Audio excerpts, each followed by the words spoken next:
disclaimer before I get started, this is going to have spoilers, so if this is not the video for you, I'm sorry, but I've been waiting for a very long time to make a video about this or just talk about it in general. And the book Legendborn by Tracy Deonn came out in September, so now it is January, and I hope that is enough time to talk about this book in depth along with ranting about it. So just a disclaimer that this is going to have spoilers. So I don't even know where to begin. I don't even know where to start with this tremendous body of work. I remember I heard ramblings about this book on Twitter, Legendborn by Tracy Deonn, and I had saved it on my Goodreads and I was gonna get around to reading it, but then I saw the cover and I was like, I have to have this cover. Now it started to collect a little dust because I had to read other stuff for classes, but then I finally had my break and I was like, oh no, I have to finally read this. And I was not disappointed by any means. I want people to understand the tremendous effort that went into creating this wonderful, magical book. Legendborn is a Herculean effort to fuse Black girl magic with Arthurian legend in such a beautiful and masterful way that I find myself wanting to wax poetry about it. And the different themes that this book talks about, I think, is so incredibly important. Not only does it deal with loss, but it talks about legacy and intergenerational trauma and what that means for people's legacies and power and what comes with power. Everybody knows that saying from Spider-Man, with great power comes great responsibility. And that is something that I thought about frequently as I was reading this beautiful, beautiful book. From the characters, Tracy Deonn does such a great job at making me care about Bree, the main character, the protagonist, one of the main characters who this story focuses on, and her story and trying to piece together what happens with her mother's death. I think one of the great things about this book is that it asks us, what do we do with the grief that we experience? How do we handle that? And so we're able to watch Bree and move along with her as she sort of experiences this grief of her mother and continually grieving, and how we need to learn what to do with that loss and how we need to turn it into love. This book asks us, what does grief look like for us? How are we experiencing grief? And what do we do with that grief? And that's something that we watch Bree deal with throughout the book, from the first time we hear about her mother passing away under these very interesting and confusing circumstances, and how she tries to go forward with that loss and figure out what happened to her mother, right? And then we get into talking about the intergenerational trauma. I knew for some reason that Bree was going to be related to King Arthur in some way. I had no idea how Tracy Deonn was going to do this, but I trusted her and she did it in such a very raw way of that connection of intergenerational trauma and legacy, right? So we find out that Nick is not actually the descendant of King Arthur, and this is such a huge plot twist that really changes the game in the book. It's one of my favorite plot twists, actually. One that I've read in a very long time, and the way that Tracy did it was in such a very masterful way. I'm gonna probably keep using this word, I'll try and use others, but this is honestly how I feel about it, right? And so we learn through trauma inflicted upon an ancestor of Bree that she is part of King Arthur's bloodline.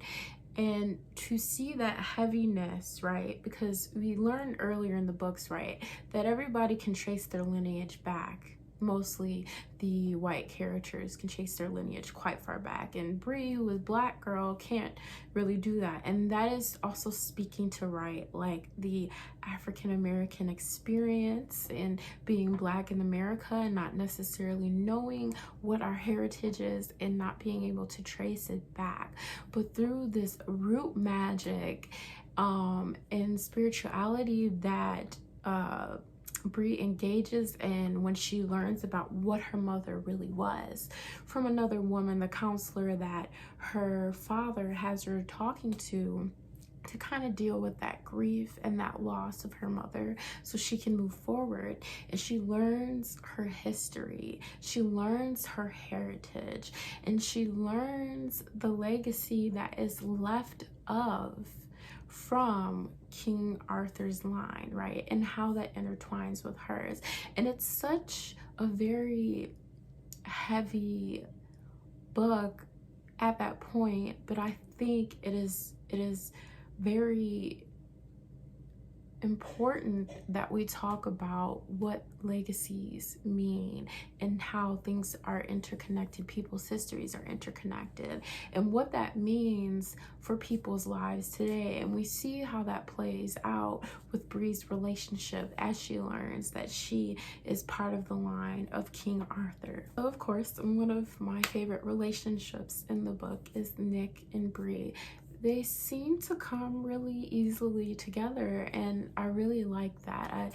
I like his persistence as just a regular student trying to abide by the rules of the dean to help Bree out, but then it turns into something more. I love friends to lovers type of stuff. I'm also a fan of enemies to lovers, and I'm not sure which direction that Tracy is going in, but after learning about Sel's being in love with Nick, and then watching the relationship that he had with Bree, and wanting to kill her in the beginning, I was like, wait a minute, is this what I think is happening? Because we know that at the end of the book, Nick is going missing. And so this means that Sel and Bree are going to spend a lot more time together, which they started spending a lot more time together towards the end of the book. And so I'm like, I don't remember enemies to lovers really being like, I'll kill you, but I guess that's how it works, of course, which is not bad, but it's been a while since I've read an enemies to lovers, and I'm wondering if that is the route that the author is going in. I'm very concerned because I feel like a love triangle is coming, and love triangles make me very nervous. I'll be honest, I was not Sel's biggest fan in the beginning of the book, but I think obviously Tracy builds up as to why you should care more for this character. And all I could really think about, for fans who, you know, love Merlin, hello, I still remember crying when I watched the very last episode, even though I knew how it was going to end.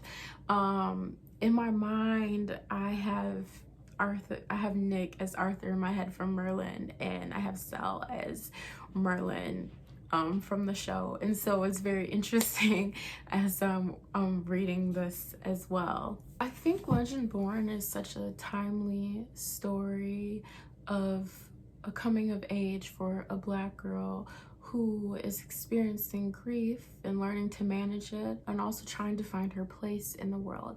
Because what we see repeatedly is that Bree is told that she doesn't belong there, and she kind of questions, you know, her place in these spaces, but she perseveres nonetheless. And I think that is such an amazing thing for Black girls to hear, especially as we read this book, is to remind ourselves that we deserve to take up space. And Bree is taking up space in such a very powerful way. It's almost emotional as she goes through these motions with her feelings and her family history, and taking on this fight that didn't have to be hers, that her mother didn't necessarily want her to carry on, but she's doing it anyways. And she's creating her own legacy. She's creating her own family story now, right?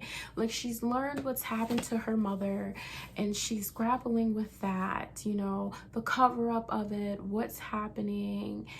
And she finally deals with that grief in a way that allows sort of this powerful generational healing at one part in the book. It's very, very powerful, and like a testament to the healing of intergenerational trauma and wounds, and what does that mean for our stories that we carry forward. And so I think this book is amazing. I think Tracy Deonn does a great job of making me care about these characters and the relationships, and I feel the anger and the confusion that Bree feels, and when people tell her that she doesn't belong, it kind of reminded me of spaces where I felt like I was concerned about people thinking I didn't belong.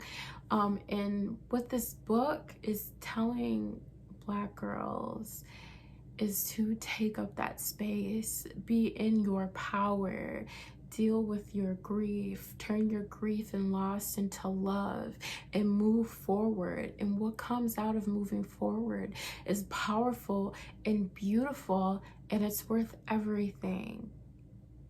And this is why this book is so important to me, and I think that a lot of people would benefit from reading it, not just Black girls, but especially Black girls, young Black girls reading this book, Black women, what the story is telling us. But I think that this will always remain as one of the favorite books that I've read, and I thank Tracy Deonn for handling Bree's story with care and love, because I know I've seen her on Twitter talk about how she's interwoven her lessons of grief and loss, you know, that she dealt with into this book, and she infused it.